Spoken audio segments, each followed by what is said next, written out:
Hello, എല്ലാവർക്കും ബയോസിന്റെ HSA natural science ക്ലാസ്സിലേക്ക് വീണ്ടും സ്വാഗതം. ഇത് നമ്മൾ ഡിസ്കസ് ചെയ്യുന്നത് പ്ലാന്റ് ബ്രീഡിങ്ങിന്റെ അച്ചീവ്മെന്റ്സ് ആണ്. പ്ലാന്റ് ബ്രീഡിംഗ് ടെക്നിക്കിലൂടെ നമുക്ക് കിട്ടിയ നേട്ടങ്ങൾ എന്തൊക്കെയാണ് പോകാം. നേട്ടങ്ങളിൽ ആദ്യത്തതാണ് ഉയരം കുറഞ്ഞ പകുതി ഉയരമുള്ള ധാന്യവർഗ്ഗങ്ങളുടെ ഉൽപാദനം. അതായത് ഡോർഫ്, സെമി ഡോർഫ് ആയിട്ടുള്ള സീരിയൽസ്, റൈസിന്റെയും ഗോതമ്പിന്റെയും ഉൽപാദനം. ഗോതമ്പ് അരി വിളകളുടെ ഒരുപാട് കുള്ളൻ അല്ലെങ്കിൽ അർദ്ധകുള്ളൻ ഇന്ന് ഇന്ത്യ ഡെവലപ്പ് ചെയ്തിട്ടുണ്ട് അല്ലെങ്കിൽ വികസിപ്പിച്ചെടുത്തിട്ടുണ്ട്.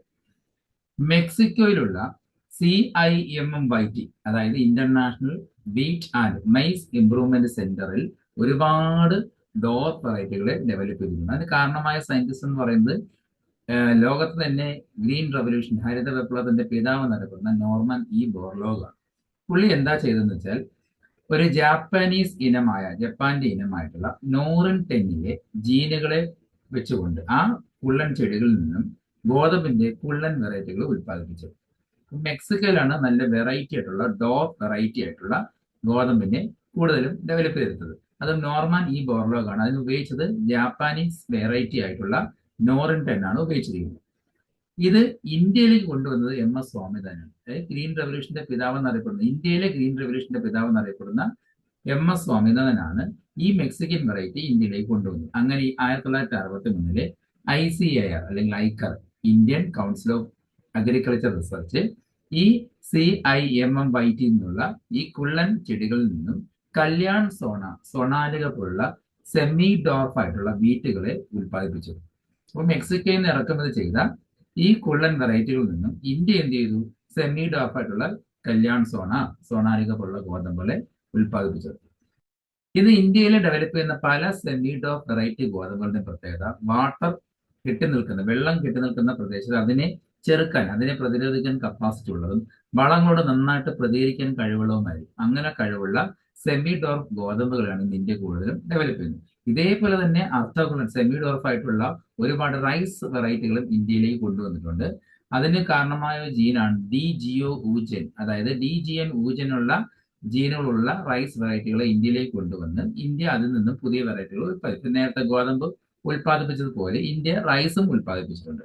അപ്പൊ അതിനെ ഉദാഹരണമായിട്ട് എടുത്തത് തായ്വാനിൽ വികസിപ്പിച്ചെടുത്ത TN1, തായ്ചുങ് നാറ്റീവ് 1 എന്ന ഒരു ഇനവും, അതുപോലെ IRRI, അതായത് ഇന്റർനാഷണൽ റൈസ് റിസർച്ച് ഇൻസ്റ്റിറ്റ്യൂട്ട് ഫിലിപ്പീൻസിൽ ഡെവലപ്പ് ചെയ്തെടുത്ത IR8, അതുപോലെ IR36 ഒക്കെ ഡെവലപ്പ് ചെയ്തിട്ടുണ്ട്. ആ IR8നെയും TN1, ടൈച്ചിങ് നാറ്റീവ് 1നെയും ഇന്ത്യയിലേക്ക് കൊണ്ടുവരികയും ഇന്ത്യയിൽ അത് അവതരിപ്പിച്ചിട്ട് അതിൽ നിന്നും ഇന്ത്യ പുതിയ സെമി ഡോർഫ് വെറൈറ്റീസ് റൈസിനെ ഉൽപ്പാദിപ്പിച്ചു. അതാണ് ജയ രത്ന. അപ്പൊ നേരത്തെ ഗോതമ്പിന്റെ വെറൈറ്റി ഉൽപ്പാദിപ്പിച്ചത് കല്യാൺ സോണാലിക, ജയ രത്ന റൈസിന്റെ വെറൈറ്റികളാണ്. അപ്പൊ അത് സെമി ഡോർഫ് വെറൈറ്റികളായിട്ട് അല്ലെങ്കിൽ ഡോർഫ് വെറൈറ്റികളുടെ പ്രത്യേകത വാട്ടർ റെസിസ്റ്റൻസ്, വാട്ടർ ലോഗിങ് അല്ലെങ്കിൽ വെള്ളക്കെട്ട് ഉണ്ടാകുമ്പോൾ അതിനെ റെസിസ്റ്റ് ചെയ്യാൻ കഴിവുള്ള, ഡ്രൗട്ടിനെ പ്രതിരോധിക്കാൻ കഴിവുള്ള, നന്നായിട്ട് വളങ്ങളോട് പ്രതികരണ ശേഷിയുള്ള പ്ലാന്റുകളാണ് കൂടുതലും ഡെവലപ്പ് ചെയ്തത്.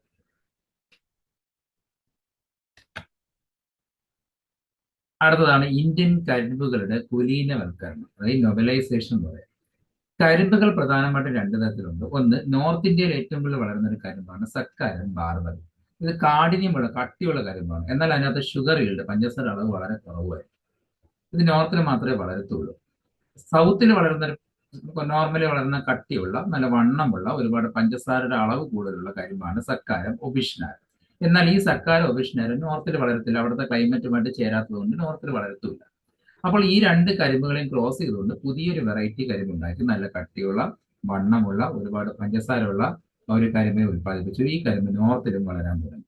ഇതിന് കാരണമായത് CA ബാർബറും TS വെങ്കട്ടരാമനുമാണ്. അവർ കോയമ്പത്തൂരിലുള്ള അവരുടെ ഷുഗർ കെയിൻ ബ്രീഡിംഗ് ഇൻസ്റ്റിറ്റ്യൂട്ടിലാണ് വികസിപ്പിച്ചെടുത്തത്. ഇപ്പൊ കോയമ്പത്തൂരിലെ കരിമ്പ് ബ്രീഡിംഗ് ഇൻസ്റ്റിറ്റ്യൂട്ടിലാണ് CA ബാർബറും TS വെങ്കട്ടരാമനും ചേർന്ന് ഈ രണ്ട് കരിമ്പുകളെയും, സക്കാരം ഒബിഷ്നാരത്തിനെയും സക്കാരം ബാർബറിയും ക്രോസ് ചെയ്തുകൊണ്ട് നല്ല ക്വാളിറ്റിയുള്ള, ഗുണമേന്മയുള്ള കരിമ്പിനെ ഉൽപ്പാദിപ്പിച്ചു. അത് എവിടെ വളരും? അത് നോർത്തിലും കൂടെ വളരാൻ കപ്പാസിറ്റി ഉള്ള കരിമ്പിനെ ഉൽപ്പാദിപ്പിച്ചെടുത്തു. അതാണ് ഈ ഒരു പ്രോസസ്സിനെയാണ് ഇന്ത്യൻ കരിമ്പുകളുടെ കുലീനവൽക്കരണം എന്ന് പറയുന്നത്.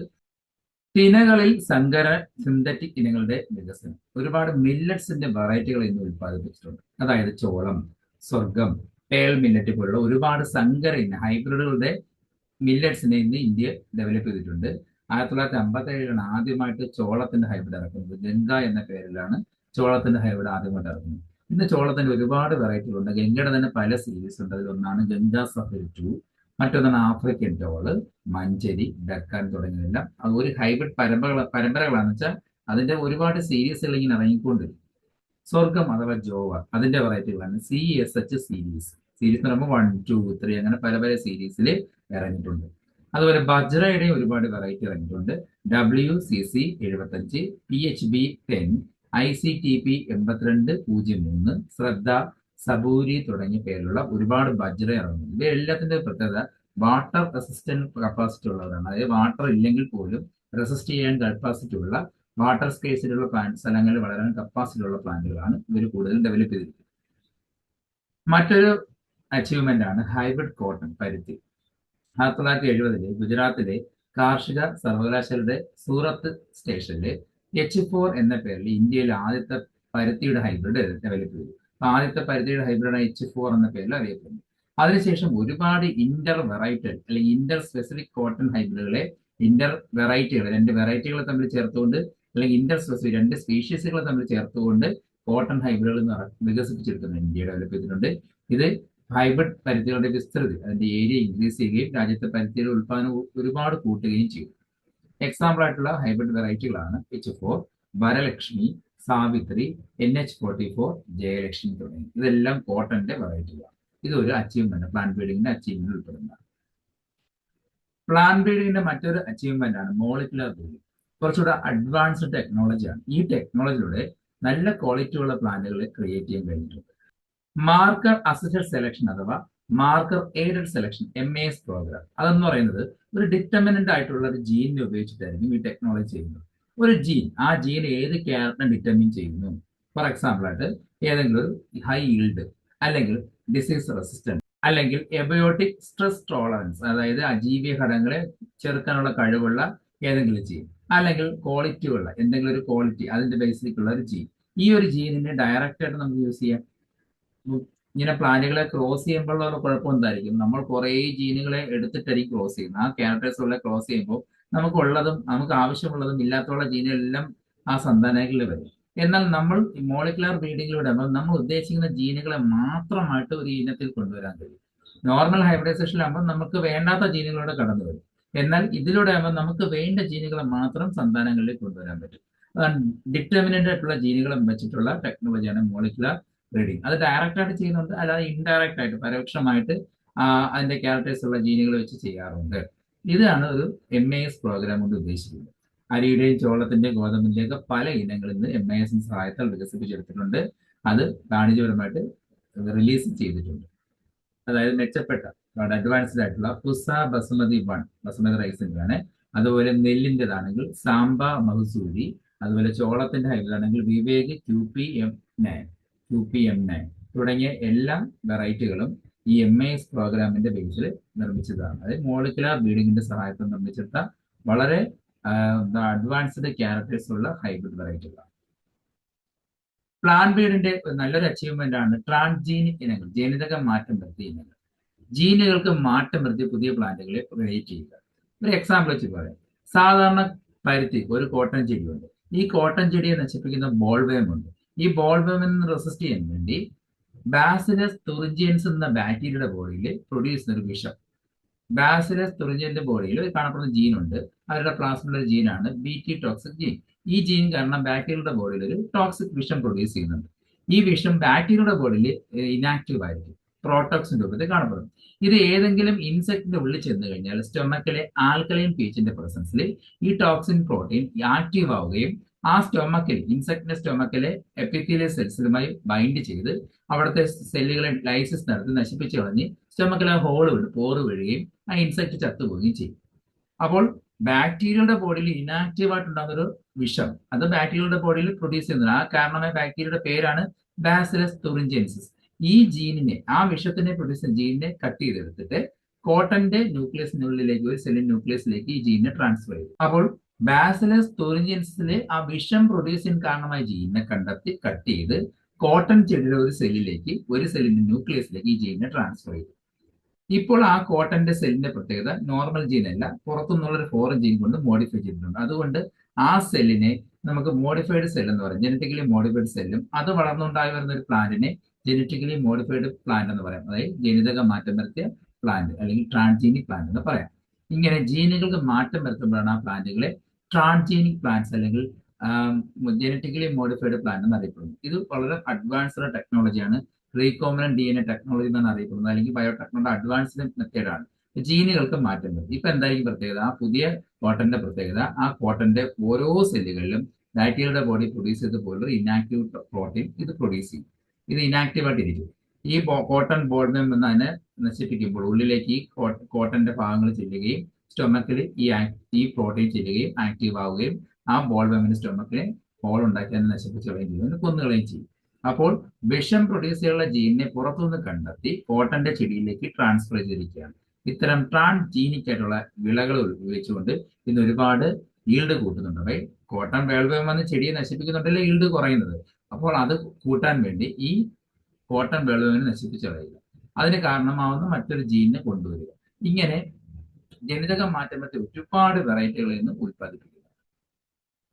അതുപോലെ തന്നെ ഇതിനകത്ത് വരുന്ന മറ്റൊരു ടെക്നോളജിയാണ് RNA ഇന്റർഫറൻസ്. RNA ഇന്റർഫറൻസിലൂടെ ടുബാക്കോയെ നശിപ്പിക്കുന്ന പെസ്റ്റുകൾ, നെമറ്റോഡുകളെ കൺട്രോൾ ചെയ്തുകൊണ്ട് പുതിയ ട്രാൻസ്ജീനിക് ടുബാക്കോകൾ എന്ന് ക്രിയേറ്റ് ചെയ്തിട്ടുണ്ട്. അതായത് ഈ പറഞ്ഞ പ്രോസസ്സിലൂടെ RNAയുടെ ഒരു സ്ലൈസിങ് മെക്കാനിസം ഉപയോഗിച്ചിട്ടാണ് ചെയ്തിരിക്കുന്നത്. നമ്മൾ +2 ക്ലാസ്സിൽ പഠിച്ചിട്ടുണ്ട്. വരുന്ന ടോപ്പിക്കിൽ എവിടെയെങ്കിലും ഉണ്ടെങ്കിൽ അത് ഡിസ്കസ് ചെയ്യുന്നതായിരിക്കും. ബയോടെക്നോളജിയുടെ ടോപ്പിക്കിൽ RNA പഠിക്കാനുണ്ടെങ്കിൽ നമുക്കത് ഡിസ്കസ് ചെയ്യാം. അപ്പോൾ RNAi എന്ന സാങ്കേതിക വിദ്യ ഉപയോഗിച്ചിട്ട് ഇന്ന് ഒരുപാട് ട്രാൻസ്ജീനിക് പ്ലാന്റുകളെ ക്രിയേറ്റ് ചെയ്തെടുക്കുന്നുണ്ട്. ബയോടെക്നോളജിയിലൂടെ ഡെവലപ്പ് ചെയ്തെടുത്ത പല ട്രാൻസ്ജീനിക് വിളകളും കീടങ്ങളെ ചെറുക്കാനും കളനാശിനികളെ ചെറുക്കാനുമുള്ളവയാണ്.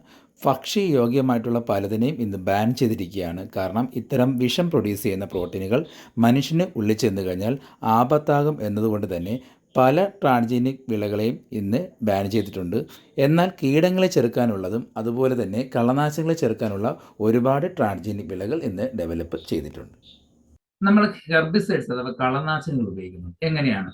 നമുക്ക് വേണ്ട ചെടികളെ വളർത്തണം, ആവശ്യമില്ലാത്ത പ്ലാന്റുകൾ നശിച്ചു പോകണം. കളകളെല്ലാം നശിച്ചു പോകണം. സാധാരണ കളനാശിനി എങ്ങനെയാണ് പ്രവർത്തിക്കുന്നത്? നമ്മൾ അത് അപ്ലൈ ചെയ്യുമ്പോൾ ഈ കെമിക്കൽസ് പ്ലാന്റിൽ ചെല്ലുകയും പ്ലാന്റ്സിന്റെ ചില ഹോർമോണുമായിട്ട് അല്ലെങ്കിൽ എൻസൈമായിട്ട് ബൈൻഡ് ചെയ്തിട്ട് അതിന്റെ പ്രവർത്തനം തടഞ്ഞു കളയും. അപ്പൊ പ്ലാന്റ്സിന് അതിജീവിക്കാൻ പറ്റാതെ നശിച്ചു പോവുകയാണ് ചെയ്യുന്നത്. അപ്പൊ നമുക്ക് വേണ്ടാത്ത പ്ലാന്റുകളെ അതങ്ങ് നശിപ്പിച്ചു കളയും. അപ്പൊ നമ്മളെ വേണ്ട പ്ലാന്റിനെ നശിപ്പിക്കാൻ ചാൻസ് കൂടുതലാണ്. പക്ഷെ നമ്മൾ കളനാശിനികളെ റെസിസ്റ്റ് ചെയ്യാൻ കപ്പാസിറ്റി ഉള്ള പ്ലാന്റുകളെ ഡെവലപ്പ് ചെയ്തിട്ടുണ്ട്. അതായത് ഈ കളനാശിനി ചെന്ന് എൻസൈമുമായിട്ട് അല്ലെങ്കിൽ ആ ഒരു പ്രോട്ടീനുമായിട്ട് ബൈൻഡ് ചെയ്യാത്ത രീതിയിലുള്ള സാങ്കേതിക വിദ്യയിലൂടെ നമ്മൾ പ്ലാന്റുകളെ ഡെവലപ്പ് ചെയ്തിരിക്കുകയാണ്. അപ്പൊ കളനാശിനി ചെന്നാലും അതിനെ റെസിസ്റ്റ് ചെയ്യാൻ കപ്പാസിറ്റി ഉള്ള പ്ലാന്റുകളെ ഉപയോഗിക്കുന്നു. അപ്പൊ നമുക്ക് വേണ്ട പ്ലാന്റ് അവിടെ നിലനിൽക്കുകയും ബാക്കിയുള്ള പ്ലാന്റുകളെ നശിപ്പിച്ച് കളയുകയും ചെയ്യും. ഗ്ലൈഫോസേറ്റ് പ്രതിരോധ ശേഷിയുള്ള ഒരുപാട് വിളകളെ ഇത്തരം ടെക്നോളജിയിലൂടെ ഡെവലപ്പ് ചെയ്തിട്ടുണ്ട്. അതുപോലെ ഫാർമ വിളകൾ എന്നറിയപ്പെടുന്ന ചില ഫാർമസ്യൂട്ടിക്കൽ പ്ലാന്റ്സുകളെയും ഡെവലപ്പ് ചെയ്തിട്ടുണ്ട്. ഇത് ഇൻഡസ്ട്രികൾക്ക് ആവശ്യമുള്ള രാസവസ്തുക്കളെ നിർമ്മിക്കുന്നുണ്ട്. ഈ രാസവസ്തുക്കൾ ഉപയോഗിച്ചിട്ടായിരിക്കും മറ്റ് പ്രോഡക്റ്റുകൾ ഓരോ ഇൻഡസ്ട്രികളും നിർമ്മിക്കുന്നത്. ഇതും ബയോടെക്നോളജിയുടെ സാങ്കേതിക വിദ്യ ഉപയോഗിച്ചാണ് നിർമ്മിച്ചിരിക്കുന്നത്. അതോടൊപ്പം ഓർക്കേണ്ട 2 പോയിൻ്റാണ് father of green revolution world doctor Norman E Borlaug, അതുപോലെ father of green revolution in India doctor MS Swaminathan. Plant ബ്രീഡിങ്ങിൻ്റെ അച്ചീവ്മെൻറ്റ്സ് ആണ് ഇന്ന് ഡിസ്കസ് ചെയ്തിരിക്കുന്നത്. ഇന്നത്തെ ക്ലാസ് മനസ്സിലായെങ്കിൽ ലൈക്ക് ചെയ്യുക, സബ്സ്ക്രൈബ് ചെയ്യുക. അടുത്ത ക്ലാസ്സിൽ മറ്റൊരു ടോപ്പിക്കായിട്ട് വീണ്ടും കാണാം. എല്ലാവർക്കും ശുഭദിനം നേരുന്നു.